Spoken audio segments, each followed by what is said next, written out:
예, 1섹션 토론을 시작하겠습니다. 토론 사회를 맡으신 박경민 제주대 교수님 소개하겠습니다. 네, 안녕하세요. 반갑습니다.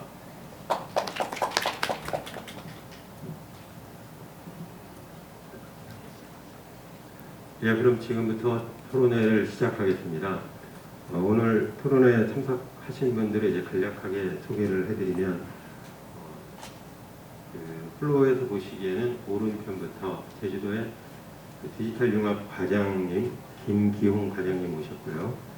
그 다음에 제주 스마트 그리드 기업협회 이무용 회장님 모셨습니다. 그 다음에 두 분 발표하신 분들은 아까 이제 소개를 드렸고요. 그 다음에 제주연구원의 손상훈 박사 오셨습니다.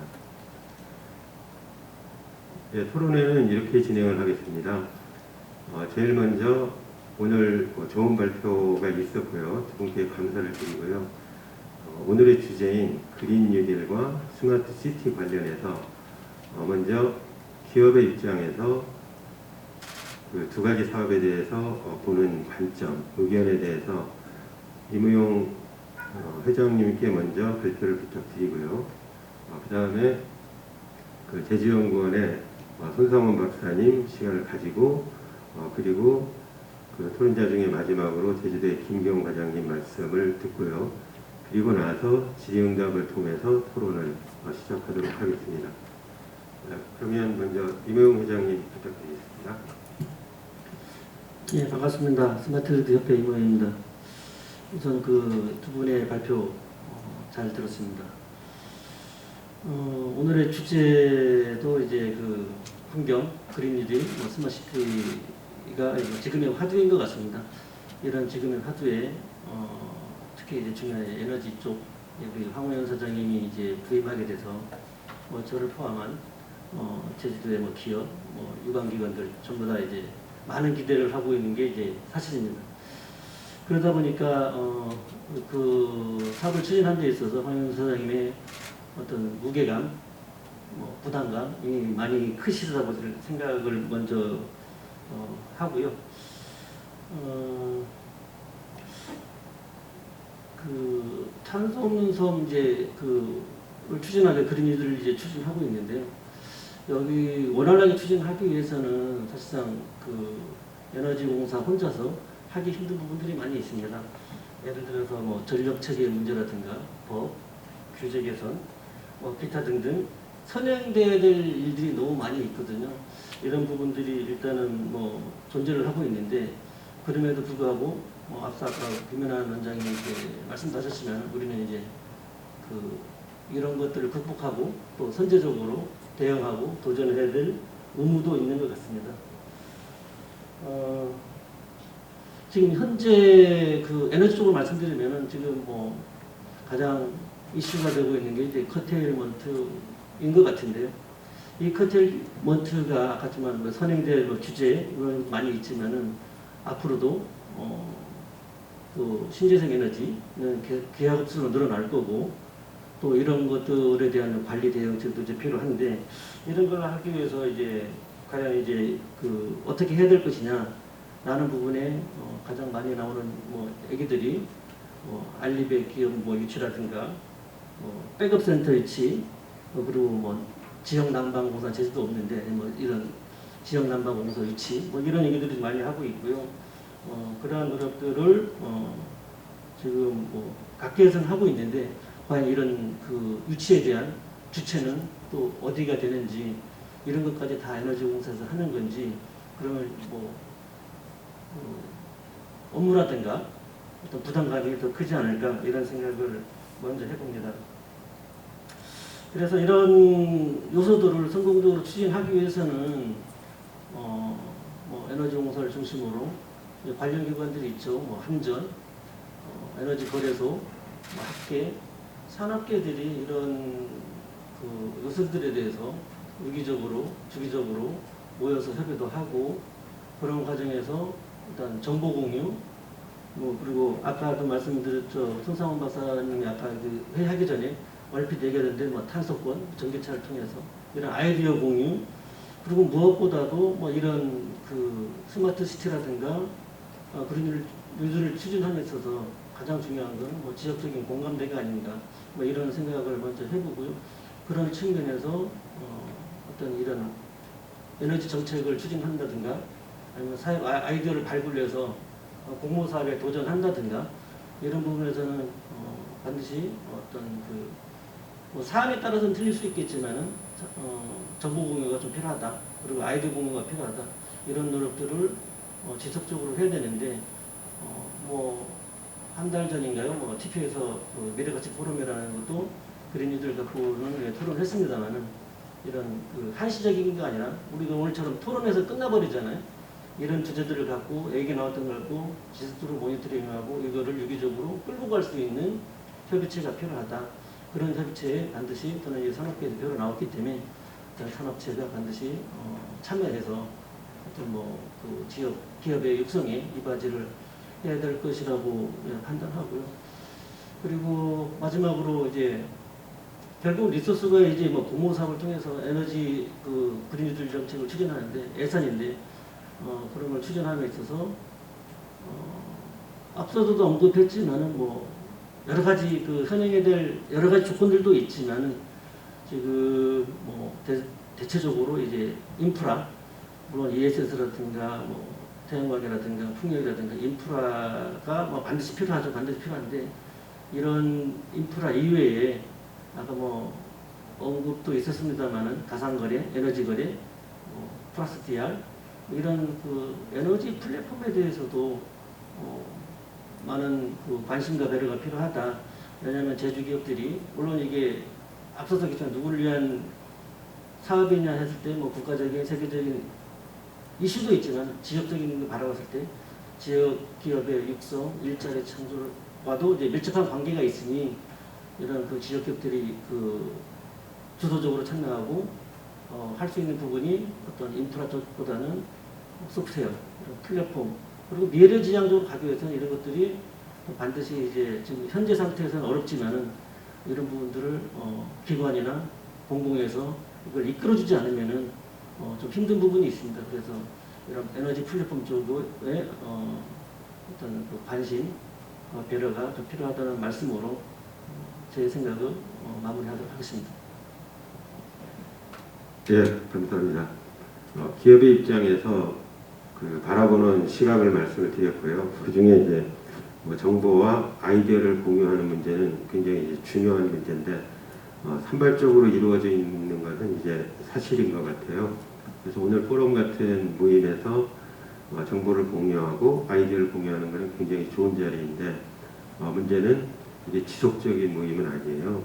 그래서 어떤 상설화된 협의체가 있어서 정보를 공유하면 그 다음 미팅이 구체적으로 다음에 언제 있는지까지 정해지는 아마 그런 상설화된 정보 공유가 있으면 일을 하는데 도움이 될 거라는 이제 이런 말씀들에 대해서 공감이 갑니다. 네, 다음에 제주연구원의 손상원 박사님 의견 부탁드리겠습니다. 네, 안녕하십니까. 제주연구원 손상원입니다. 굉장히 어색한데요. 마스크 쓰고 발표하는 것도 처음이고요. 벽 있는 것도 처음이고 적응을 해야 될 것 같은데 또 한편으로는 우리가 살아가는 다음 사회도 이렇게 적응의 연속이 되지 않을까 불현듯 생각이 났습니다. 두 분 발표 굉장히 잘 들었고요. 저도 지금 제주에서 가장 핫한 아이템 발표가 이루어진 것 같습니다. 첫 번째 우리 에너지공사 사장님 발표 저 굉장히 공감하고요. 저희가 항상 이제 그 단기적인 안목으로 항상 뭐 이렇게 공모 사업이 뜨거나 이러면 이제 모여서 급하게 준비를 하고 그러다 보니 완성도가 떨어지니 또 여러 가지 이제 꼬리에 꼬리를 무는 그런 절차 연속이었는데요. 그렇게 이제 뭐 큰 그림 속에서 이제 움직이면 미리 준비할 기회도 생기고 그리고 기술적인 이런 로드맵 하에서 여러 가지 훨씬 체계적인 준비를 할 수 있다는 그런 생각이 들었습니다. 발표하신 내용 중에서 그 CFI 성과 말씀을 주셨고요. 여러 가지 인프라가 구축되는 부분, 산업적인 부분에 기여가 있었습니다. 저도 동의하고요. 거기에 하나 더 얹어서 그동안의 10년 동안 우리 CFI를 통해서 실질적으로 탄소 배출이 감소됐다는 측면, 그리고 온실가스가 감축됐다는 측면 충분히 정량화시키고 이 부분을 저희 자랑거리로 내세워도 되겠다는 생각이고요. CFI를 바라보는 여러 가지 관점 중에 하나가 또 환경에 대한 부분이 있기 때문에 이런 부분들이 저희 정리가 좀 더 되면 좋을 것 같습니다. 두 번째, 그 RE 300 계획에 대해서도 저 적극적으로 동의를 하고요. 오히려 저는 걱정스러운 게 RE 300도를 준비를 했지만 여전히 전기가 모자라면 어쩌지 이런 생각도 여전히 저는 들고 있어요. 교통 쪽의 그 모빌리티 측면에서 우리 전기 자동차가 그 변화의 전부가 아니거든요. 교통수단을 보면 항공기도 있고요, 선박도 있어요. 어떻게 보면 육상교통수단에서 사용하는 전력은 항공이라든지 해상에서 필요로 하는 전력의 일부에 지나지 않을 수도 있다. 그리고 드론도 다 전기로 하죠. 킥보드니 이렇게 조그만한 것부터 대형 선박, 대형 항공기, 여기에 필요로 하는 전력 수요까지 고려를 하면 우리가 지금 필요로 투자하는 이 속도가 과연 미래 수요를 따라갈 수 있을지에 대한 검토도 한번 필요한 게 아닌가 생각이 듭니다. 두 번째 발표, 이제 스마트 시티 챌린지 발표를 해주셨는데요. 스마트 시티 챌린지 사업의 이제 여러 가지 취지 중에 하나가 현재 주어진 도시 문제, 사회 문제들을 어떻게 한번 여러 가지 다각적인 측면의 활동으로 해결해 보자라는 이런 이제 접근 방법이 있고요, 이해가 있고, 이제 국토교통부에서 추진하는 사업이 이제 스마트 시티 챌린지라고 부르고, 또 과기정통부, 행안부, 여기서도 이름을 달리해서 똑같은 스텝으로 여러 가지 이제 사업을 준비를 하고 있습니다. 이제 이런 구조 속에서 이제 특정 사업을 위해서 이제 우리가 아이템을 준비할 게 아니라 코어, 우리가 이제 필요로 하는 여러 가지 니즈로부터 이제 뭔가를 만들어 놓고 이제 그때 이제 공모 사업이 발주가 되면 이제 그 테마에 맞게끔 이제 변화하는 그런 전략이 좀 필요한 것 같아요. 제가 이제 봤을 때는 이제 사업이 뜨면 이제 사업에 맞춰서 이제 했는데, 선제적으로 뭔가 아이템을 몇 개 만들어 놓고 국토부 사업에는 이런 조합으로 넣자, 행안부 사업에는 이런 조합으로 넣자, 이제 이런 좀 전략을 펼치면 좋겠다, 실행 단계에서 이렇게 한번 생각을 해봤습니다. 그리고 스마트 시티 챌린지 사업 관련해서는 이제 국토부 사업인데요. 올해는 이 제주도의 에너지, 그리고 전기차, ESS 등 이제 새로운 측면이 많이 있어요, 국토부 측면에서는. 그래서 그런 이색적인 면이 굉장히 저는 가점이었다고 생각을 하고요. 물론 여러 가지 이제 준비도 잘 됐고 그 기대 효과라든지 여러 가지 가능성이 포함이 됐겠죠. 이제 다만 이 스마트 시티 챌린지 사업을 지속적으로 우리가 가져오기 위해서는 국토부 사업이기 때문에 이제 국토부 테마에 맞는 여러 가지 아이템도 준비할 필요가 있다고 생각을 합니다. 그리고 스마트 시티 챌린지 발표 중에서 에너지공사와 제주 테크노파크에 대한 이제 두 개 기관을 소개를 해주셨는데요. 이제 그밖에 제주도에 많습니다. 한국생산기술연구원 제주본부도 이제 작년에 이제 오셔서 전기차 부분에서 이제 역할을 해주시고 계신데요. 만약에 시간이 되면 우리 본부장님도 오셨는데 그 사업에 대해서 좀 설명을 들으면 정보 공유 차원에서 굉장히 도움이 될 것 같습니다. 이 두 가지 발표를 이제 관통하는 게 이제 하나 있는데요. 결국 이 두 가지를 구현을 하기 위해서는 지금 가장 당면한 건 제도 개선이 필요합니다. 전력을 사고 파는 문제, 그리고 전력을 사고 파는 것 이전에 이 전력 요금 체계가 과연 우리가 기술적으로 구현하는 걸 경제적으로나 재무적으로나 사업성 있게 이걸 뒷받침할 수 있느냐, 여러 가지 문제가 걸려 있습니다. 이제 제도 개선이라는 게 이제 쉽지는 않죠. 기존 사업 구도를 얼마만큼 흔들어야 되느냐에 따라서 이제 그 개선에 이제 동력이 있느냐 없느냐, 개선의 이제 범위가 이제 정해지는데, 지금 이제 여러 가지가 다 정해져 있는 상황이기 때문에 굉장히 힘들지만 또 이게 지금 이제 안 하면 앞으로 더 힘든, 사실 좋은 기회가 온 것 같아요. 제가 생각했을 때는 이제 온 것 같기 때문에 이런 부분들 제가 이제 파악한 바에 따르면은 여러 가지 지금 있는 문제를 해결하기 위한 여러 가지 제도 개선을 계속 중앙정부와 절충을 하고 있는 것으로 알고 있습니다. 이제 이런 노력도 필요하고 이 위기가 얼마만큼 심각하다는 것도 이제 여러 가지 공감대를 형성해서 공유를 해야 될, 국가적으로 공유를 해야 될 필요가 있을 것 같습니다. 이제 그런 기회가 이제 저는 이제 왔다고 생각하는데 이번에 한국형 뉴딜 정책 그리고 발표를 했죠. 그리고 이에 맞춰가지고 제주형 뉴딜 정책, 뉴딜 종합계획을 다음 주에 발표를 할 예정에 있습니다. 관련해서는 우리 이제 에너지공사 이 큰 그림들은 여러 가지 기술적인 아이디어를 제공했다는데 저는 굉장히 기여하고 있는 것 같고요. 스마트 시티는 뉴딜 종합계획을 어떻게 실천할 것인가에 대해서 여러 가지 실행 방안 측면에서 그리고 니즈라든지 현안에 대한 문제 이런 부분에 대해서 굉장히 기여를 하고 있다고 생각을 합니다. 제주형 뉴딜 정책 이번에 이제 몇 가지 새로운 아이템과 기존에 우리가 쭉 했었던 사업 그리고 앞으로 장기적으로 할 사업들이 담길 것으로 제가 알고 있는데요. 근데 이 뉴딜 정책이 단기적으로 이제 끝날 사업은 아닌 것 같아요. 적어도 2, 3년, 길게는 더 오랫동안 갈 수 있는데 그래서 이제 우리 이제 제주도한테는 이제 기회가 되는데 새로운 아이템, 새로운 사업에 대해서 굉장히 열려 있다는 측면, 이제 앞으로의 사업 계획이 구체적으로 수립이 안 돼 있기 때문에요. 그런 측면에서는 이제 우리한테는 기회가 될 것 같다는 생각이 들고요. 그리고 저희가 예상외로 이제 다른 자원을 많이 갖게 됐습니다. 전기차 2만 대를 이제 다르게 표현하면은 이게 전기차 2만 대라는 자원을 갖게 된 거예요, 저희가. 갖게 됐고 또 풍력 발전, 풍력의 우리 그 커패시티, 인프라에 대한 자원을 갖게 된 거죠. 그래서 그런 자원들이 제주도에는 있다. 이런 자원들을 활용하는 이런 거죠. 제조업 다음에 서비스업, 2차 산업, 3차 산업 이런 식의 이제 연계 관계처럼 전기차라든지 풍력, 에너지, 인프라를 통해서 그 다음 것을 이제 해보겠다.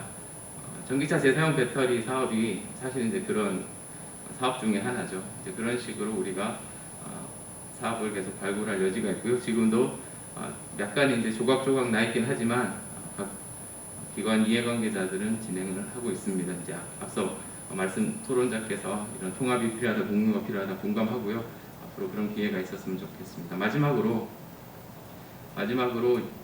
또 하나 이제 이 두 가지 사업을 이제 관통하는 두 가지 발표를 관통하는 것 중에 하나가 기존 산업과의 상생 굉장히 중요하다고 생각을 합니다. 에너지 분야, 전기 분야도 제 생각에는 이제 이렇게 신재생 에너지가 많아지면 기존의 전기를 생산했던 기존 사업자들과의 이제 어떤 식으로 전환을 할 거냐, 분배를 할 거냐, 역할을 재구성할 거냐, 굉장히 이제 뜨거운 논란이 될 것 같은데요. 그런 부분에 대한 이제 그 담론 부분에서 논의 자체가 기존 세력, 기존을 이제 뭔가 바꾸기는 쉽지 않잖아요. 담론으로 접근했을 때 그런 부분 중요하다고 생각을 하고요. 두 번째 발표에서는 주유소라든지 LPG 업계 이제 말씀을 해주셨는데요. 내연기관 차량을 정비하는 업계도 마찬가지고 그런 부분들과 어떻게 같이 갈 거냐 이런 부분 계속 노력은 하고 있습니다. 고민하고 있는 부분이긴 한데 이런 부분들도 준비가 필요한 시기 같고 뉴딜 정책이 저는 이제 기회로 보고 있는데 이런 부분들도 준비를 할 수 있는 기회가 될 것 같습니다. 발표 내용에 대한 저의 의견 그리고 지금 최근 추진하고 있는 뉴딜 종합계획 관련해서 몇 가지 말씀을 드렸습니다. 감사합니다. 예, 감사합니다. CFI 성과에서부터 뉴딜까지 이제 많은 말씀을 해주셨는데요. 그 중에 제도 개선 문제는 굉장히 동의가 되는 것 같아요. 아까 발표 자료에도 보니까 유럽의 뉴딜은 유럽의 그린은 제도 개선을 포함하고 있었고 미국의 그린은 제도 개선을 제안을 했는데 그게 부결이 돼서 다시 재추진하는 결국 시도는 하고 있다는 얘기인데 한국의 뉴딜은 제도 개선 자체가 좀 포함이 되어 있지 않았었어요. 근데 그린 뉴딜을 하는 이유가 두 가지라고 생각을 합니다. 첫 번째는 기후변화에 대응하기 위해서 환경을 보호하는 탄소 감축이고요. 두 번째는 경제 활성화거든요. 이제 경제를 활성화하려면 투자가 일어나야 되고, 투자를 유치하려면 비즈니스에 필요한 규제 개선은 이제 굉장히 필요한 일이라고 생각이 됩니다. 그래서 이거는 시간이 걸리고 쉽지 않은 일이겠지만 기회가 될 때마다 그런 이슈를 제기하고 필요성을 얘기하는 것은 필요한 일이라고 생각이 됩니다. 예, 다음에 토론자께서는 마지막으로 그 주무과장님이시죠? 김기용 과장님 의견 부탁드리겠습니다. 네, 반갑습니다. 제주도청 디지털 용역과장 김기용입니다. 우선 앞에서 발표 하신 두 건에 대해서 잘 들었고요. 그 의미 있는 내용에 대해서 발표해 주셔서 감사드립니다. 그리고 거기에서 이제 토론 두 분이 해주셨는데 이게 마지막에 토론하니까 되게 불리하네요. 앞에 내용이 제가 하고 싶은 얘기 다 나왔습니다. 사실 다 나왔고 중요한 포인트도 지금 다 집어주셨어요. 저는 이제 제가 이 업무를 하고 있는 주무과장으로서 이제 몇 가지 코멘트를 좀 드리고자 합니다. 이제 첫 번째 발표하신 탄소없는 섬 이제 CFI 이제 뉴딜 전략에 대해서는 사실 에너지 관련된 주무과는 저탄소 정책과가 있고요. 저희는 디지털 융합과로서 이제 스마트 시티 빅데이터, IoT 그리고 디지털 사회혁신 이런 분야 순수 기술로서 공공 서비스를 어떻게 만들어가고 어떻게 산업과 연결시킬지에 대한 고민을 하는 부서입니다. 그래서 CFI에 대해서는 앞에서 말씀을 많이 해주셨기 때문에 생략하도록 하고요. 스마트 시티 챌린지가 이제 저희 소관부서 업무죠. 제목에서 보시다시피 이미 스마트 시티라는 네이밍이 붙어 있습니다. 저희 직접적인 소관 업무고 제주도에서 추구하는 스마트 시티 모델에 대해서 좀 설명을 드려야 될 것 같아요. 제주도에서 추진하고 있는 스마트 시티 모델은 국가에서 추진하고 있는 대단지 혹은 지구 단위 계획의 어떤 도시를 조성함으로써 추진하는 스마트 시티의 모델과 좀 다릅니다. 제주도는 그런 대규모의 어떤 계획을 가지고 할 수 있는 여건 자체가 되질 않죠. 그래서 저희 제주도 같은 경우는 지역사회의 어떤 문제점을 해결하고 원도심과 구도심에서 생기는 어떤 직접적으로 겪고 있는 문제 그리고 제주 사회에서 발생하는 정책적인 또 문제점들을 주민 주도의 어떤 참여로서 문제를 발굴하고 그 문제 자체를 기술로서 풀어내는 그런 주민 주도의 데이터 기반 스마트 시티를 추진하고 있습니다. 챌린지에 저희가 모델을 설계할 때부터 굉장히 많은 사실 고민이 있었습니다. 앞서 이제 발표해 주신 탄소 없는 섬 CFI 정책에 따라서 벌써 10년이 돼가고 향후에도 이제 전략이 계속 여건에 맞게끔 수정되면서 보완을 하고 있는 상황인데요. 원천적인 문제점들이 있었죠. 지금 계속 언급되고 있는 커테일먼트 에너지에 대한 문제, 그렇다면 그 문제를 어떻게 해결할 것이냐, 그리고 이걸 해결한다고 해도 그 전력들을, 그 전기들을 어떻게 활용할 거냐의 문제가 있었죠. 그렇죠? 이런 문제점의 어떤 진단부터 이거를 어떻게 활용할지에 대한 솔루션까지 고민을 해서 스마트 시티 챌린지에 대한 모델을 구성을 하였습니다. 설계를 했고 참여하고 있는 지역 기업 그리고 컨소사들과 협업을 통해서 지난 6월이죠. 6월 달에 직접 가서 발표를 했고 많은 지자체들의 경쟁을 뚫고 4개 지자체가 선정이 됐습니다. 내용은 대충 이제 아시겠지만 4개 지자체의 경쟁을 통해서 내년 2월 달에 평가를 하죠. 2개 지자체 정도는 본사업으로 추진을 하게 되어 있습니다. 아까 이제 박 선생님께서도 좋은 말씀을 해주셨는데 챌린지 자체는 국토부 사업이에요. 네, 국토부 사업이지만 제가 과감하게 에너지 문제에 대한 것들을 기본적인 문제 소스로 이제 가져갔던 부분이 독특한 형태의 어떤 설계 내용이다라는 걸 인정받았고요. 이 에너지를 쓰기 위한 이제 방법론을 모빌리티 중에서도 이제 퍼스널 모빌리티와 차량 공유 부분에서 활용하는 모델을 설계를 하였습니다. 챌린지 모델이 사실은 뉴딜 관점에서 판단을 해보면요, 한국형 뉴딜이 이제 뭐 그린 뉴딜과 디지털 뉴딜, 사회 안전망 이렇게 있는데 이게 그린 뉴딜에 들어갈까요? 디지털 뉴딜에 들어갈까요? 이쪽에선 그린이다, 저쪽에서 디지털이다 이렇게 하는데요. 네. 그린하고 디지털의 융합형 과제입니다. 사실은 융합형 과제라고 보시면 되고요. 이 부분에 대해서 국토부에서도 사실 에너지 부분을 언급할 땐 국토부에서 뭐 좀 거부감이 있지 않을까라는 걱정도 좀 했었습니다. 그렇지만 저희가 이제 강하게 이제 밀고 나왔던 부분은 뭐냐면 뉴딜 정책, 특히 그린 뉴딜에서 이제 강하게 추진하고자 하는 큰 틀이 뭐냐면 기후 변화에 대한 대응이거든요. 기본적으로 국가에서는 할 수밖에 없어요. 근데 재밌는 건 제주도에서 이미 많은 부분을 실행하고 있고 선도적으로 하고 있죠. 거기에 더해서 제주도는 뭐예요? 국가에서 이제 그린 뉴딜을 향후에 5년 동안 더 추진한다고 치면 제주도는 이미 했던 것들에 더해서 기존의 이제 문제점까지 파악을 하고 있는 거죠. 파악을 하고 있는 거고. 이 문제점들을 먼저 풀어보고자 하는 노력들을 하고 있는 거고, 이 스마트 시티의 개념에서. 근데 좀 아쉬운 부분이 있어요. 뭐냐면 국가 차원에서 저는 조금 지원을 많이 해줘야 되지 않냐라고 판단이 듭니다. 특히 에너지 분야에서는. 왜냐하면 국가에서 지금 이제 선포를 했고 향후에 추진함에 있어서 반드시 나올 문제점들을 우리가 먼저 찾아내서 해결하고 있는 거거든요. 근데 왜 이 문제를 제주도 자체에서만 고민을 해야 되느냐? 그건 아니라고 봅니다. 그래서 저희도 노력을 하고 있지만 중앙부처와 지금 먼저 생기고 있는 문제점들에 대한 해결점, 그리고 정책적인, 제도적인 개선점들을 찾기 위해서 노력을 많이 하고 있고요.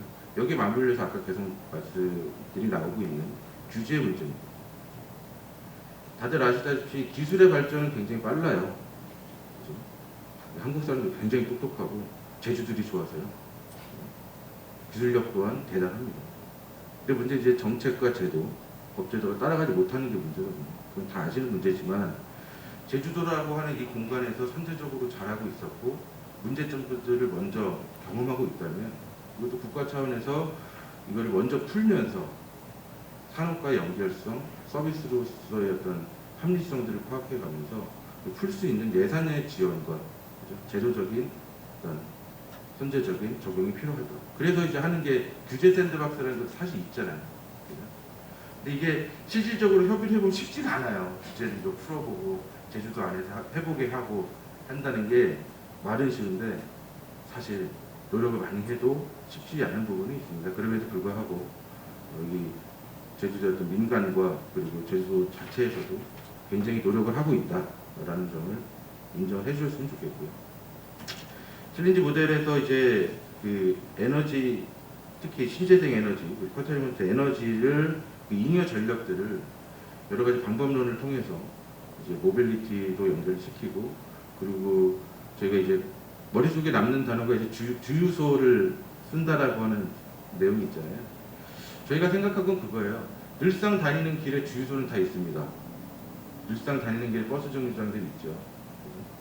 이제 늘상 그냥 매 수십 년 동안 사용하던 이 공간과 어떤 인프라들을 기존의 어떤 문제점과 연관시켜서 해결할 수 있는 관점에서 생각을 해보고자 기존의 주유소가 이제 그 에너지 발전에 의해서 이제 사양 사업이 되고 민간에서 힘들어하고 있는 문제점을 풀고자 기존 주유소를 개편하는 스마트 허브라고 하는 공간으로 재편시키는 겁니다. 사실 요 과제에 있어서 GS 칼텍스도 컨설로 들어와 있고요. 굉장히 이런 시대 변화와 정책에 따라갈 수밖에 없는 문제로 협업을 통해서 기존 주유소들을 개편하고 있는 과정으로 보시면 됩니다. 사실은 제가 처음에 설계했던 챌린지 모델보다 축소를 좀 했어요. 기간이 너무 짧아가지고 다 실종을 할 수가 없겠더라고요. 그래서 기존의 주유소를 이제 주 전소 개념으로 바꾸면서 거기에 들어가는 모빌리티, 그리고 공유 차량 이런 것들을 신재생 에너지와 커터리먼트 에너지로 활용을 하고, 사실 더 붙였던 게 저희 과에서 또 하고 있는 드론 관련된 이슈로 드론의 어떤 거점으로서 안전의 어떤 문제를 해결하고, 두 번째는 중산간이나 어떤 취약 지역에 배송과 배달이 안 되는 문제를 주유소와 같이 있는 어떤 그 편의점들이 있잖아요. 거기에서 드론으로 배송까지 연결하는 어떤 좀 더 큰 모델을 그렸었는데 도무지 뭐 시간이 짧아서 이번에 포함을 안 했던 부분이 있지만 향후에 이제 제가 본사 모델로 간다면 그런 부분까지 다 적용을 해서 할 예정이고요. 이 드론 관련해서도 사실 적용하고자 하는 모델이 일반 여러분들이 알고 계시는 그런 형태의 드론이 아니라 채공 시간이나 에너지 관점에서도 기존의 배터리가 아닌 수소 배터리를 활용해서 수소 드론을 활용해서 채공 시간을 두세 배 정도 늘리고 좀 더 많은 영역의 드론의 어떤 배송과 안전 관점에서 활용하기 위한 계획을 했던 부분이 있습니다. 아무쪼록 지금 굉장히 이 컨소사와 지역 기업들 그리고 도 입장에서 고생을 하고 있고요. 반드시 본사업을 가야 되는 상황입니다. 그래서 두 번째는 여기에서 이제 리빙랩이라고 하는 참여 부분이 있어요. 여러분들이 관심을 가져주시고 기회가 되신다면 저희가 이제 마련한 어떤 인프라 부분에 있어서 활용도 해보시고 거기에 대한 의견도 주셨으면 하는 생각이 있습니다. 본사업까지 가기 위해서 여기 계신 분들과 청취자분들이 많이 응원을 부탁드리고요. 그리고 많은 참여 부탁드립니다. 있는 말씀으로 발표를 마치도록 하겠습니다. 예, 감사합니다. 김기용 과장님께서 챌린지 사업의 이제 내용을 넘어서 그 배경과 현재 진행되고 있는 현황과 또 어려움까지 이제 말씀을 해주셨어요. 그리고 실제로 챌린지 사업이 6월에 이제 선정이 됐고 선정되는 과정에서도 그렇고 그다음에 현재 진행하고 있는 프로세스 중에도 제주도가 많은 역할을 하고 있어요. 그리고 그 고생스러움도 알겠고요. 그 다음에 스마트 시티가 문제를 해결하는 과제인데 공감이 가는 게 제주도가 CFI 정책을 추진하면서 전기차, 신재생 에너지 분야에서 굉장히 앞서 나가고 있어요. 근데 앞서 나가면 일을 하다가 장애물들이 있기 마련인데 앞서 나가는 사람은 장애물도 먼저 만날 거예요. 그러다 보니까 제주도가 선도적인 위치에 있다 보니까 앞으로 우리나라 국가 차원에서 닥칠 문제들에 대해서 해결을 해나가고 있는 이런 입장이 있고요. 그래서 어려움도 있을 테고 근데 또 잘 해결되면 이게 또 기회도 될 거라고 생각이 듭니다. 그래서 지금까지 이제 토론자분들 발언은 끝났고요. 토론회 중에 오늘이 시간이 제일 충분한 것 같아요. 그리고 코로나 때문에 청중의 수도 작아서 이제 플로어의 질문도 그렇게 많지는 않을 거라고 생각이 되고 시간이 약 30분 정도가 남았어서 저도 그 발표 자료를 보고 오늘 발표를 들으면서 각각 이제 궁금한 사항들이 있었어요. 그래서 먼저 오늘 발표하신 분들에게 이제 질문을 좀 드리겠습니다. 그래서 그 질문에 대해서 또 발표하셨지만 발표 시간이 충분하지 않았어서 굉장히 짧은 시간이었어서 질문에 대한 답변도 좋고요. 그 다음에 그 외에도 또 하시고 싶은 말씀이 추가적으로 있으면 자유롭게 이렇게 말씀드리도록 이렇게 하겠습니다. 첫 번째 발표에 대해서 궁금한 거는 이거는 첫 번째 발표뿐만이 아니죠. 오늘 발표 두 군데에서 다 나왔었고 토론자들도 그 에너지 커테일먼트 문제에 대해서 모두 이제 말씀을 해주셨어요. 근데 발표 자료에도 있었지만 이제 듣는 사람 입장에서는 이게 일반인들도 에너지 커테일먼트 문제를 같이 공감할 수 있을까 뭐 이런 생각이 들었어요. 그래서 질문하기 전에 이 문제는 제가 좀 쉽게 한번 정리를 한 다음에 그 다음에 이제 질문을 드리겠습니다. 그러니까 에너지 커테일먼트는 지금 저희가 전기를 쓰고 있는데 이게 전력망을 통해서 공급이 된 거잖아요. 근데 전력망의 용량을 넘어서는 발전이 되면 당연히 그 전기는 보낼 수가 없죠. 그래서 발전 사업자는 충분한 발전 장비를 가지고 있는데 그 예전의 전력망을 그대로 가지고 있기 때문에 더 이상 전기를 보내지 마라. 그래서 출력 제한, 출력 중지, 발전 정지 이런 형태의 제한을 가합니다. 그게 이제 에너지 커테일먼트 문제인데요. 이게 아까 우리 김경 과장님 말씀하고도 상통하는 게 제주도에는 이게 당면 문제예요. 근데 우리나라 전체로 보면 아마 이제 미래 문제가 될 겁니다. 제주도의 경우에 통계를 보면 이 에너지 커테일먼트, 그래서 발전을 만약 중지시키면 발전 사업자 입장에서는 이 설비를 하느라고 투자를 했는데 이거를 풀가동을 못 하는 거예요. 그럼 손실이 가고 이런 손실들이 많아지면 앞으로 투자를 안 할 겁니다. 투자를 안 하게 되면 그 분야의 산업은 육성되기가 어려운 이런 상황입니다. 그리고 앞으로 점점 더 심각해질 게 2015년에 그 출력 제한이 3건이 있었어요. 근데 작년에 2019년에는 46건입니다. 굉장히 늘어났죠. 원래는 4월까지만 34건이에요. 그러면 산술적으로만 계산해 보면 올 1년으로 치면 100회가 넘을 가능성이 많습니다. 그리고 현재도 앞으로 풍력, 태양광, 특히 태양광 이런 재생에너지들을 설비를 계속하면 이 커테일먼트, 그러니까 출력 제한은 횟수가 점점 늘어날 거예요. 그럼 기업의 입장에서는 손해가 되는 거죠. 근데 아직까지 그런 보상 제도가 이제 우리나라는 없는 걸로 알고 있어요. 독일 같은 데서는 그 손해에 대한 이제 보상도 하는 걸로 알고 있는데, 그래서 이 문제를 해결해야 되는데, 이게 꼭 제주도만의 문제가 아닌 게, 제주도는 아까 이제 그 발표 자료에 있었습니다만은, 에너지 중에 재생에너지의 비율이 14.4%예요. 그래서 에너지 커테일먼트가 당장 이제 당면 문제로 다가왔는데, 우리나라 전체로 보면 재생에너지의 비율이 약 8% 정도예요. 그러니까 우리나라 전체로 보면 제주도만큼 피부에 와닿지는 않는. 하지만 아까 발표 자료에 있는 것처럼 2030년까지 재생에너지의 비율을 20%로 올리겠다. 그러면 당연히 가까운 미래에 전국적인 문제가 될 겁니다. 그래서 그런 의미에서 생각을 해보면 만약에 이 문제에 대한 효과적인 접근 방법, 효과적인 솔루션을 만약에 만들 수 있다면 이 솔루션을 가지고 전국 시장으로 진출할 수가 있을 거예요. 왜냐하면 우리가 선도적이기 때문에 우리가 만날 장애물을 후발주자들도 만날 거고 그 장애물을 넘어야 될 겁니다. 그리고 우리나라에 적용이 되고 나면 우리나라 후발 나라들도 많죠. 그래서 아마 이게 문제고 어렵고 고생도 되지만 또 어쩌면 이제 기회가 될 수도 있는 이런 측면도 있다고 생각이 됩니다. 그래서 이 에너지 커테일먼트 문제에 대해서 그 제주 에너지공사에서도 이제 많은 계획을 하고 실제로 많은 일들을 하고 있어요. 그래서 우리 아마 그 황우현 사장님께 이 에너지 커테일먼트 문제에 대해서 어떻게 대응을 하는 게 좋을지, 그리고 그 외에도 혹시 이제 발표하시면서 그 시간 제약 때문에 또 말씀드리고 싶은 추가 사항이 있으면 말씀을 부탁드리겠습니다.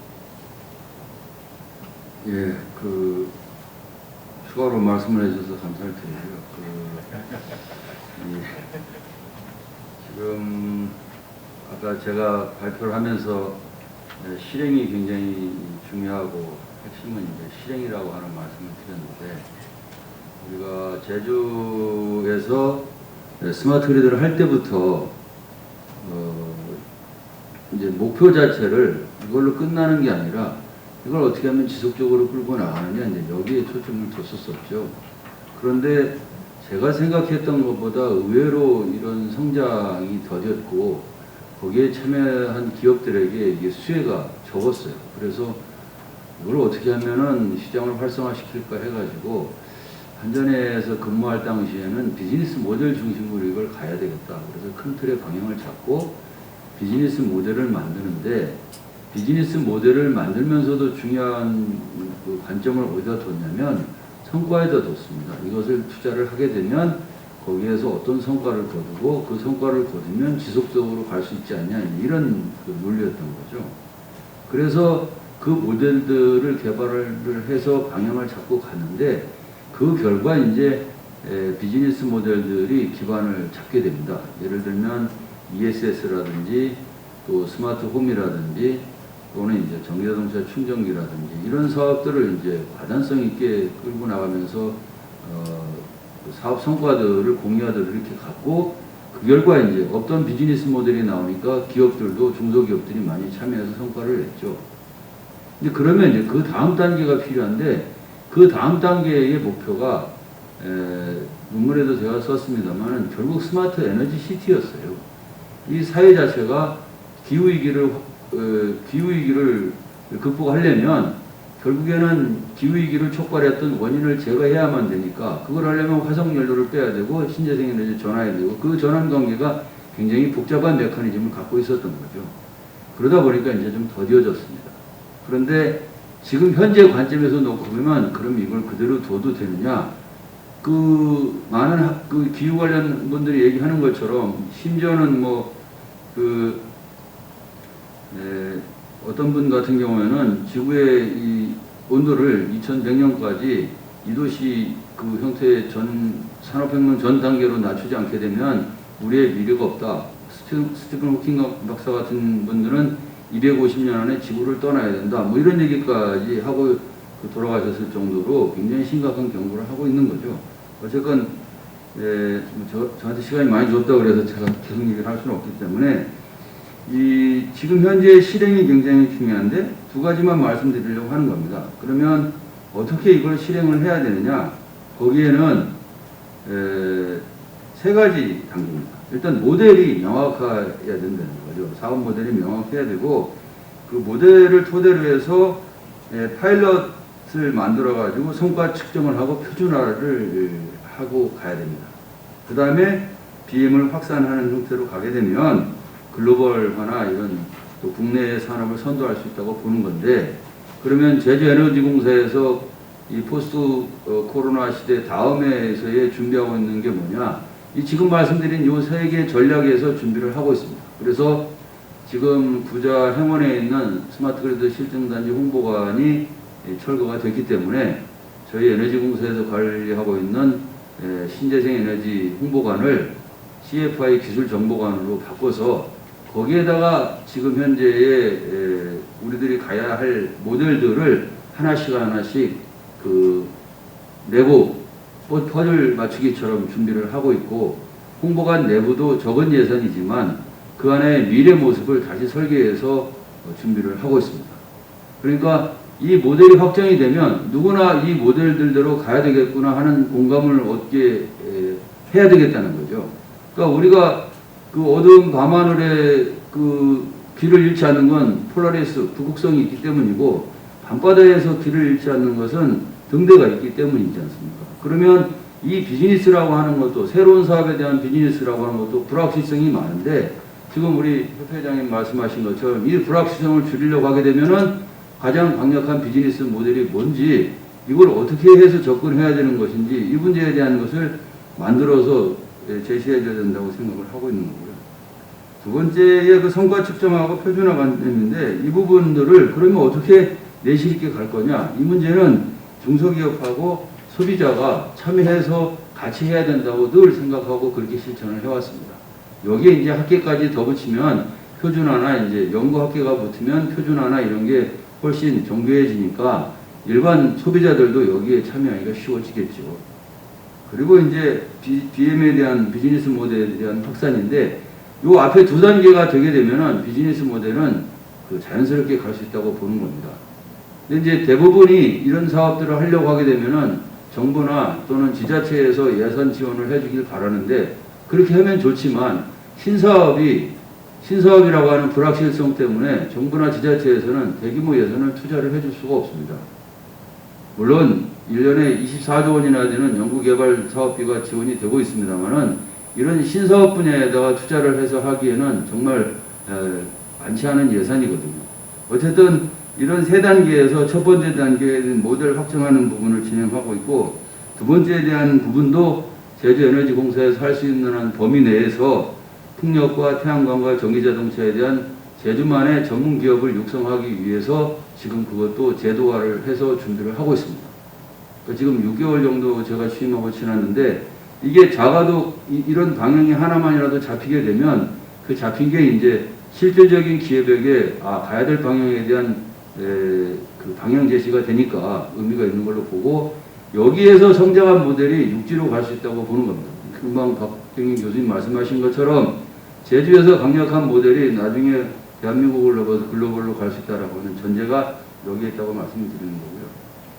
두 번째 말씀하셨던 이제 커터일먼트에 관련해서는 이거는 이제 크게 보면은 세 단계의 이 방향이 필요합니다. 첫 번째가 에너지 자립률을 높이는 건데, 그러니까 집안에서 아까 제가 발표에서도 말씀드렸다시피 전전화 주택 같은 형태들이 일본 같은 경우는 많이 활성화됐습니다. 우리는 여러 가지 사정이 있었습니다만은 더 이상 버틸 수 없는 단계까지 왔거든요. 이미 가정에서 전기를 중심으로 에너지 전환이 일어나고 있고, 그 다음에 지금 우리 농업과장이 계십니다만은 디지털 전환도 피할 수 없는 숙명입니다. 이게 일어나고 있는 거거든요. 그러니까 결국에 집안에서 전기는 쓰던 거고, 가스레인지는 전기레인지로 바뀌었고, 그 다음에 자동차는 전기자동차로 바뀌어가고, 나머지 열이 남았는데, 이게 태양광이나 풍력과 같은 그 시설들이 과거 10년 전에 비해서 가격이 굉장히 급격히 하락했어요. 그리고 저장장치도 하락했고, 결과적으로 전기자동차가 들어오면은 저장장치 문제가 또 집안에 이 전전화를 하는데, 일렉트리피케이션으로 가는데 크게 기여를 하게 될 거라는 거죠. 왜? 앞으로 아마 마트나 이런 데서는 지금도 그런 데가 있습니다만은 전기 충전에 가는 비용이 거의 들질 않습니다. 그러니까 결국에는 이런 신재생 에너지로 아리백 아까 말씀하셨죠. 아리백 그 시대가 이제 기업들이 해야 된다고 우리 대표님 말씀하신 것처럼 그 아리백 형태가 되게 되면은 마트나 이런 데서 태양광이나 풍력으로 전기를 아리백 형태로 가면서 찾아온 고객에게 전기자동차로 충전하면 호나 같은 경우에는 64km 정도의 충전 용량을 가지고 있으니까 집안에서도 충분히 일주일에 뭐 목욕을 한다든가 열로 쓴다든가 이런 전환도 가능한 시대가 온다는 거죠. 그리고 두 번째는 그렇게 가려고 그러면 제도 개선이 역시 필요한데, 이 제도 개선의 핵심이 이 프로슈머라든지 거래나 요금과 같은 문제들의 이 개혁이 따라올 수밖에 없다는 거죠. 이건 제 이론이 아니고 이미 토니세마 교수가 에너지 2030에서 2015년에 썼던 책에 그렇게 나와 있습니다. 저 같은 사람이 주장을 하는 게 아니라 이 문제에 전문적으로 연구하는 분들이 그런 주장을 하고 있어서 그렇게 갈 수밖에 없고, 가지 않으면은 지구온난화 문제나 기후위기 해결이 안 되기 때문에 이 방향으로 갈 수 없다. 이렇게 전제가 되어 있어요. 마지막은 이제 기술 개발입니다. 그러니까 그런 상태로 해서 그 전환을 하려면 우리는 이미 2009년에 박경림 교수도 계십니다만은 2009년에 제주 스마트 그리드 실증단지를 했는데, 그때 BM 중심이나 이런 형태로 가버리는 바람에 실제 망에 대한 스마트 그리드화는 많이 진전을 이루지 못했어요. 그러다 보니까 10년 사이에 엄청난 기술적 진전이 없던 스마트폰까지 지금 우리가 다 쓰고 있잖아요. 그런 진전이 일어났고, 디지털 전환으로 가야 되는 시기에 전기자동차나 태양광이나 저장장비와 같은 이런 형태들이 많이 등장을 함으로 인해서 향후에 지금 우리 대표님 말씀하신 것처럼 전기배나 또 우리 에너지 연구원에서도 말씀하신 것처럼 이런 다양한 리소스들이 전기뿐만 전기 자동차뿐만 아니라 전기배나 또 항공과 같은 것까지 다 수용을 한다고 하게 되면은 망 자체가 디지털화되는 형태로 가지 않으면 안 된다고 보는 겁니다. 그래서 전력망도 디지털 그리드로 가면서 이게 거대한 플랫폼화에서 움직여야 되기 때문에 그렇게 이 전제가 갈 수밖에 없다고 보는 거거든요. 그래서 결국에 아까 메가 300, RE300의 메가 에너지 시티라고 하는 개념에 거기에 들어가 있는 VPP나 이런 것들이 제주에서 지금 우리가 10년 동안 준비한 걸로 앞으로 2, 3년 안에 이런 틀들의 기반을 갖고 가게 되면은 지금 제주에서 겪고 있는 어려움들을 해결할 수 있지 않느냐 이렇게 보고 있는 거고요. 그걸 위해서 앞에 말씀드렸던 홍보관에서 파일럿 모델들을 확정하고 그 모델들을 통해서 확산 기반을 해나가려고 이렇게 준비를 하고 있는 중입니다. 시간을 조금 더 줘서 제가 조금 설명을 드렸습니다만은 이거 갖고도 이해가 되지 않는 분이 많을 텐데 뒤에 또 기회를 주시면 제가 추가로 또 설명을 드리겠습니다. 그러니까 한마디로 말씀을 해서 요약을 드리면 스마트시티 챌린지도 결국 챌린지라고 하는 용어가 붙었습니다만은 우리가 합심해가지고 지금의 위기를 극복하자고 하는 게 숨어 있죠. 그래서 그것이 가는 지향점이 결국 제주의 CFI고 CFI의 모습을 쉽게 얘기하면은 스마트 에너지 시티고 그렇게 되는 겁니다. 그러니까 제주에서 다른 데서는 하고 싶어도 그 인프라나 이런 것들이 갖춰져 있지 않고 지금 경험 있는 분들이 많지 않기 때문에 하고 싶어도 못합니다. 우리는 이미 준비가 됐기 때문에 과거 10년을 준비했기 때문에 앞으로 2, 3년 바짝 허리띠를 졸라매고 고난의 시간을 넘어서 이겨내면 제주의 모델이 대한민국의 모델이 글로벌 모델이 될 거라고 저는 진짜 확신을 하고 있습니다. 고맙습니다. 네, 감사합니다. 박수를 치고 싶네요. 예, 감사드리고요. 다음에는 이렇게 하겠습니다. 이제 김난 원장님께도 제가 궁금한 게 있어서 질문을 드릴 텐데 일단 질문을 먼저 모아보는 게 좋을 것 같아요. 그래야 그 질문에 대한 답변을 시간 조절을 하는 게 이제 좀 수월해질 것 같습니다. 그래서 혹시 이제 플로우에서 질문 있으신지 질문을 먼저 받겠습니다. 혹시 궁금한 사항이 있으시면 뭐 손 들어주시면 되겠습니다. 예, 우리 김성호 박사님, 예. 김호성 박사님. 네, 핫한 이슈가 과잉 전력에 대한 비즈니스 모델을 만들고 그거를 어떻게 적용하느냐. 사실 아까 황현 사장님께서 실제로 지금 말씀해 주신 걸 잘 이해했습니다. 근데 지금 강론으로 들어갔을 때 이 모델을 만든다는 것은 모델을 적용하려면 사실은 어떤 모델을 시험을 해보고 저희가 실제로 많이 해보잖아요. 그것이 적합한가 안 한가 정책이 완전히 정착하기까지는 이게 단계가 있어야 되지 않습니까? 아까 그 홍보관에다가 미래 모습을 만들고 하는 것 같은 상당히 아직은 그림이 안 그려진 걸로 저는 예상하고요. 그림 그리는 것이 우리 제주도의 예를 들어서 에너지공사의 몫이라고만 보지는 않습니다. 그거는 학연, 연구소나 대학, 기업체들의 지들이 모아져서 기획을 통해서 작은 모델들이 만들어지고 그게 한 부분이 성공하게 되면 두 개, 세 개 적용하고 전면 확대하고 이런 단계들이 있는데 그 부분을 구체적으로 어떻게 실행하면 좋을까 계속 일부 그걸 고민해 왔습니다. 계획을 하고 있고 그런데 이제 오늘 이렇게 크게 말씀하시니까 오늘 저도 이게 좀 내년에는 본격적으로 그걸 고민하고 있는데 큰 이슈율까지는 못했는데 오늘 조금 더 그 부분을 듣고 준비되지 않았다고 생각하지만 어느 정도 준비된 상황에서 좀 아이디어가 있으시면 좀 듣고 싶습니다. 그리고 그 다음에 또 혹시 다른 질문이 있는지 질문을 먼저 다 모으겠습니다. 그래서 아마 그 질문은 우리 황우현 사장님이 이제 대답을 해주시는 게 적절할 것 같고요. 그 다음에 또 혹시 궁금하신 사항이 있으신 분은 그 손을 들어주시면 그 질문을 접수를 하겠습니다. 네, 저 본인 소개하고 말씀 부탁드릴게요. 안녕하십니까. 저는 스퀘어라는 회사를 하고 있는 김야솔이라고 합니다. 구청에서 진행하는 가치도안의 기술 해결단의 참여자이기도 하고요. 스마트시티 챌린지 사업 활동에 참여하고 있습니다. 드리고 싶은 질문은 저의 고민이기도 하고 같이 고민하고 싶은 건데요. 어떤 여러 가지 이 도전 과제를 해나가는 데 있어서 시민들의 공감과 참여의 중요성들을 많이 하시는 것 같아요. 그게 가장 중요한 부분이 아닐 수 있지만 필수적인 요소로 항상 언급되고 있다고 생각을 하는데요. 제가 질문하고 싶은 것은 시민들의 어떤 문제의식에 대한 시민들의 공감과 참여를 이끌어내는 데 있어서 가장 어려움은 뭐라고 보시는지 생각을 듣고 싶습니다. 감사합니다. 챌린지 사업도 그렇고요. 시민 참여가 굉장히 중요한데 어떻게 시민들의 공감을 얻어내고 함께 참여할 수 있는지 어떤 장애물들이 있고 어떻게 해결해 나가야 될 건지에 관한 질문이었고요. 아마 그 질문에 대한 대답은 우리 김난 원장님이 답변을 준비해 주시면 적절할 것 같습니다. 그 외에 또 혹시 질문 있으세요? 자, 그러면 또 혹시 나중에라도 이제 질문 생기시면 그때 이제 답변하시기로 하고요. 그 다음에 이제 질문이 두 개가 있었는데요. 그 다음에 이제 저도 궁금한 게 하나 있는데, 그 하나는 그 챌린지 사업이 지금 예비 사업 중입니다.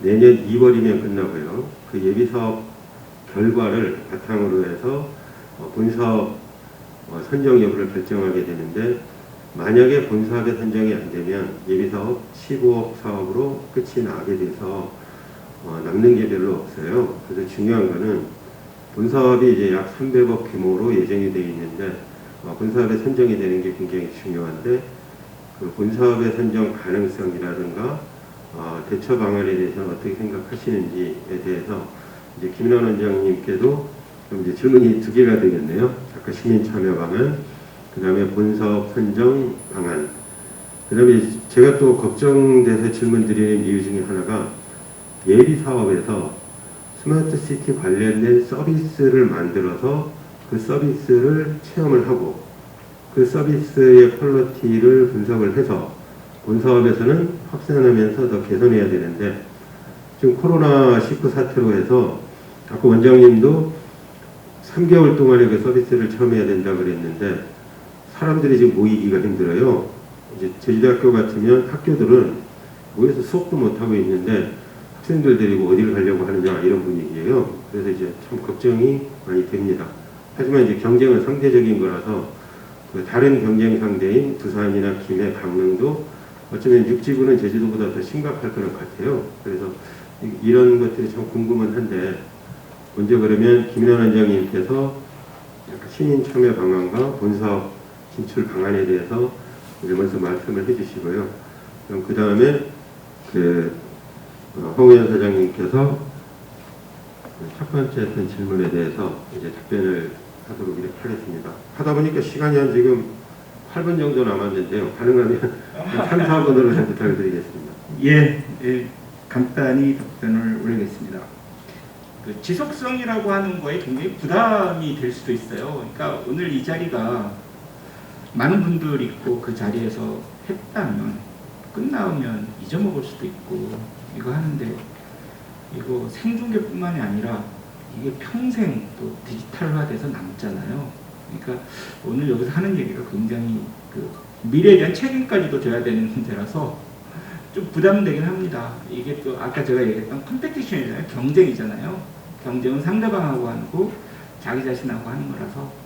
근데 저는 자신 있습니다. 저 스스로의 자신감도 있고, 문제는 다른 분야, 다른 지역이 지금까지 했던 스마트 챌린지는 다 맞습니다. 그러니까 교통 분야예요. 교통 분야로 해서 인천이나 인천 송도 중심으로 한 마스 분야, 그 이동성과 관련된 것들이나 대전이나 다 마찬가지예요. 우리가 경쟁하고 있는 부산 같은 경우도 장애를 갖고 계신 분들이 이동성과 관련된 그 마스를 어떻게 적용할 것이냐에 대한 것들이고, 김해 같은 경우는 거기 산단이 많잖아요. 그래서 산단과 관련된 물 시스템을 어떻게 마스하고 연계할 것이냐, 이런 문제고, 강릉 같은 경우도 마스에 대한 것들, 그러니까 재래시장과 관련된 이동성, 그런 것들이라서 제주는 거기에다가 에너지가 들어갔다는 거죠. 그래서 지금 저희가 가장 그 현실적으로 돼 있는 에너지 문제 해결에 대한 것들이 작은 어떤 실천들이 나오게 되면 저는 분명히 그거에 대한 큰 효과가 있을 거라고 보고요. 그렇게 생각을 하면 어떨까요? 여러 가지 이제 문제를 해결하는 단계는 세 가지라고 봐요. 그러니까 대응하고 해결하고 그거에 대한 예측까지 하는 건데, 여러분들 지금 코로나 상황이잖아요. 제일 먼저 대응하는 단계가 마스크 쓰고 계세요, 지금 다. 그죠? 그 다음에 이거 해결하려고 그러면 뭐 하면 돼요? 치료약 먹으면 되죠. 트럼프가 맞았던 주사약 맞으면 되고요. 근데 이거보다 더 중요한 게 뭘까요? 예측이죠. 바로 백신과 관련된 문제입니다. 근데 그 컨셉을 저희 챌린지나 커테일먼트하고 적용을 한번 해볼까요? 지금 제주의 제일 중요한 문제가 커테일먼트가 하나가 있죠. 산업구조하고 연계되는 거죠. 그거를 우리가 제주에서 해결해 보는 거잖아요. 그러니까 대응 단계는 제주에 지금 그런 문제가 현재 팩트로 나와 있고, 그런 거를 어떻게 우리가 해결하는지, V2G에 대한 문제, 산업구조에 대한 문제, 새로운 산업을 주도하는 문제, 아까 우리 황 사장님이 얘기했던 새로운 비즈니스 모델을 만드는 과정이 바로 대응 단계고 해결 단계죠. 그 다음에 예측 단계는 뭐죠? 이걸 대한민국 전체 차원으로 넘겼을 때 제주에서 했던 그러한 것들이 결국 뭐가 된다? 대한민국의 에너지 신재생의 백신이 되는 거다라는 얘기죠. 커테일먼트를 제주에서 5년 먼저 경험을 해서 그거에 대한 작은 해결책이 나오게 되면 그게 백신화돼서 대한민국의 신재생 에너지의 커틀먼트라든가 그리드에 있어서의 불안정성에 대한 극복 문제를 제주가 백신을 만들어줄 수 있다. 굉장히 흥분되는 문제입니다. 그래서 저희는 이런 차원에서의 어떤 열정이라든가 이런 걸 갖고 있고요. 그리고 두 번째는 아까 이제 시민 참여에 대한 문제잖아요. 근데 아까 우리 도 과장님 얘기할 때 시민 참여를 얘기하면서 디지털 사회 혁신이라는 얘기 했어요. 그리고 스스로 해결했다 이런 얘기도 했고요. 그러니까 코비드 19과 관련돼서 지금 여러분들 인터넷 서치 한번 해보시면요. 코비드 19 오픈 소스라고 한번 쳐보시게 되면 전 세계 코로나와 관련된 그 전문가들이 다 연계가 돼 있어요. 어떤 아이디어 하나를 제공하게 되면 그거와 관련된 굉장히 많은 분들이 관련이 돼서 하나의 프로젝트가 되고 그 프로젝트 하나당 3,000불에 대한 비용을 대주거든요. 관련된 기업들이 쫙 후원된 기업들이 있습니다. 그 밑에. 근데 대한민국은 없어요. 예를 들면. 그게 결국은 뭐냐. 오픈된 상태에서의 디지털을 통한 사회혁신이라는 거죠. 이미 제주에서는 연면전섭도 수술 해결단이라는 걸 해서 도민들이 굉장히 많이 참여하고 계세요. 그나마 아직까지도 좀 더 우리가 국회의원 논의는 많은 거죠. 자, 지나가고 있어요. 하늘을 딱 보니까 풍력이 안 돌아가고 있어요. 근데 바람은 많이 불고 있어요. 그럼 두 가지죠. 고장 난 거냐? 다 이렇게 보잖아요. 근데 고장이 한두 개가 아니라 그 주위에 있는 게 다 멈춰 있어요. 한꺼번에 다 고장 날 리가 있나요? 도민들 모르시죠? 관광객들 모르시죠? 근데 이제는 알죠. 아, 발전장 문제구나. 발전장 문제 때문에 풍력 발전소가 멈춰 있구나라는 것을 이제는 아시잖아요. 그렇다면 이제는 직접적으로 도민들이 3인칭적인 관계가 아니라 자기 일로 받아들일 수 있다는 거죠. 내 옆에 있는 내 이웃이 저걸 생산하고 내 과수원에 저 태양광이라든가 이걸 설치하고 있고 내 일이 된다 그러면 좀 더 적극적인 자세로 그거에 관심을 가지고 해결할 수 있는 노력들이 나온다는 거죠. 그래서 정확히 어떤 그 팩트에 대한 걸 알려주고 그거에 대해서 같이 해결할 수 있는 그런 모습은 굉장히 중요하다. 그래서 3인칭적인 거를 2인칭을 거쳐서 내 일, 나의 일로 바꾸려고 하는 다양한 시도나 그런 노력들이 저희는 이번 챌린지를 통해서 시도할 것이고 많이 참여를 하시게 되면 이게 좋은 결과가 나올 걸로 그렇게 생각합니다. 이상입니다. 예, 감사합니다. 네, 다음에 이제 한 3분 정도 남았는데요. 네, 말씀 부탁드립니다. 예, 그 질문해 주셔서 고맙습니다. 네, 질문해 주셔서 고맙습니다. 실제 추진 전략에서는요, 이미 그동안 해왔던 것을 바탕으로 말씀드리면, 스마트 시티로 가려면은 앞에 스마트 홈이 있어야 되고요. 스마트 홈이 모여야 스마트 타운이 되거든요. 그래서 이 문제는 가파도에서 2012년에 만들어진 마이크로그리드 모델의 핵심 기술들을 이용을 해서 스마트 그리드 스테이션이라고 하는 것을 건물들 단위 모델에 적용을 해가지고 거기에서 122군데를 이미 확산을 시켰었던 적이 있어요. 근데 그 성과가 뭐냐면 사용량을 10% 줄이고 피크도 5% 줄이는 걸 목표로 했었고 이미 2013년 이때에 4층 건물 하나인데 2억 정도의 비용이 들어갔는데 지금은 이제 훨씬 금액이 싸졌겠죠. 그리고 거기에 기술적인 내용들이 이제 가파도에서 구현했던 기술들이 대부분 그대로 적용을 했어요. 그러니까 기술 개발하는 비용도 없었고 시간도 굉장히 단축이 됐던 거죠. 그 다음 챌린지가 뭐였냐면 스마트 타운인데 빌딩 9개를 묶어서 하는 것을 이제 한전 인재개발원 내에서 했습니다. 그 당시에 목표는 역시 피크 10%에 사용량 10%를 했었죠. 그리고 거의 동시기 비슷하게 해서 나주에 있는 한전 본사에다가 그걸 적용했는데 그때는 냉난방까지 포함해가지고 피크 10%에 사용량 30%까지 절감하는 모델을 이렇게 갔던 겁니다. 그러니까 그렇게 하니까 굉장히 그 비즈니스 모델이 이제 커졌죠. 그러니까 두바이에서 이제 이 모델을 수입하겠다고 해서 실제로 2016년 4월인가 가서 계약하고 두바이에다가 이 모델 그대로 해서 수출을 한 사례가 있고요. 그러니까 이거는 사실 먹힌다는 겁니다. 그럼 왜 국내에서 이게 안 되고 있느냐? 이 민간에서 이제 이 분야를 뛰어들어야 되는데 민간에서는 에스코나 이런 사업을 하면서 지금 하고는 있죠. 그러다 보니까 소비자의 직접적인 참여나 접근이 어려웠었던 거예요. 그래서 제주에서 그러면 제주에 있는 중소기업들하고 제주에 있는 소비자하고 이 문제를 한번 해보자. 그렇게 하려고 하다 보니까 이제 일단 모델 구현이 다시 제주에서 필요하고 그래서 홍보관에다가 그냥 개념적인 게 아니고 스마트 챌린지까지 포함해서 실질적인 내용들을 다 넣는 겁니다. 넣으면서 거기에 요소 기술이 이제 ESS나 V2G나 VPP나 또 심지어 요즘 그린 수소 나오는 P2G나 또 전기차 충전과 관련된 빌딩이나 이런 것까지를 전부 총괄해서 단기간에 만들어 보려고 하고요. 제가 가지고 있는 예산이나 우리 인력의 한계로 메모드급으로는 못합니다. 그러니까 소형으로라도 만들어 놓으면 그 다음은 준비된 사업가들에 의해서 그 모델을 확산하는 건 어렵지 않다고 보기 때문에 전략적으로 그렇게 가고 있다고 하는 걸 말씀드리고요. 아까 질문하신 것 중에서 시민 참여 그 어려움이 얘기를 하셨는데 이거는 제가 직접 여기서 또 부딪혀 보니까요.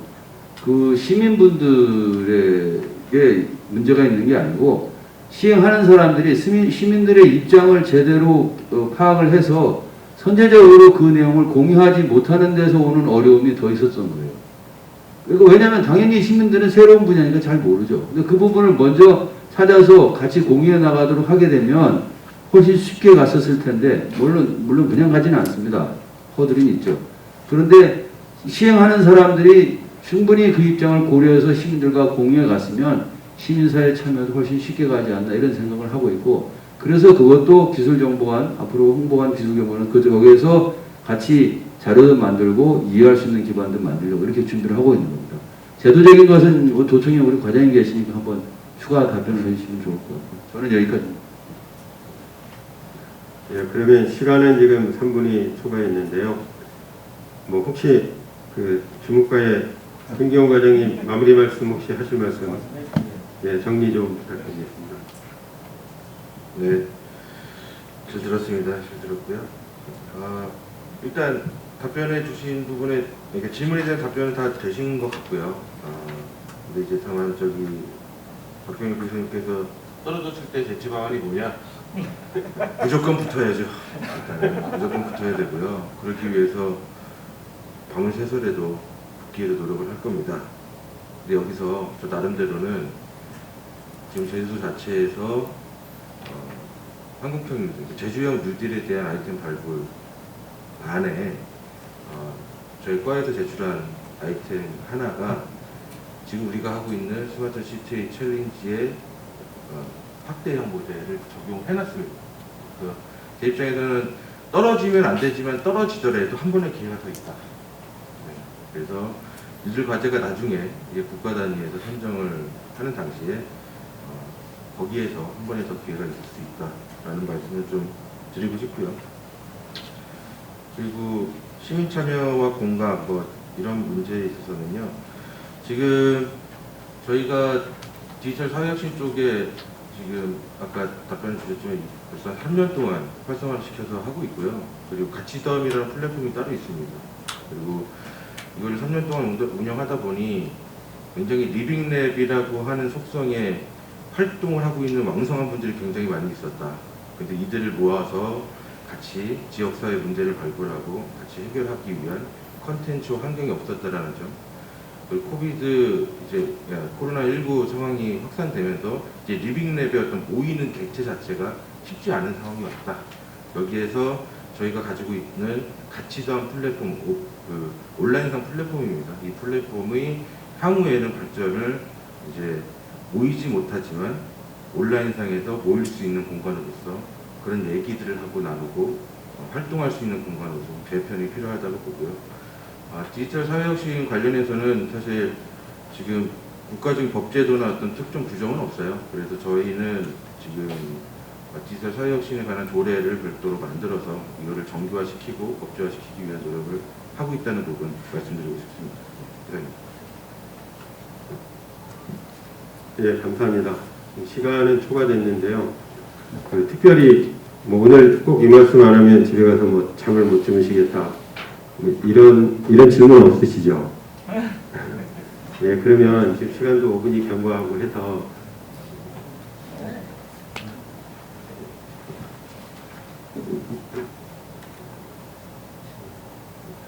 예, 그러면 토론회 논의는 이 정도로 하고요. 그 다음에 이제 또 혹시 그 이상으로 의견 교환할 일이 있으면 토론회 끝나고 또 사석에서 하도록 이렇게 하겠습니다. 그럼 토론회를 이만 마치고 사회를 넘기겠습니다.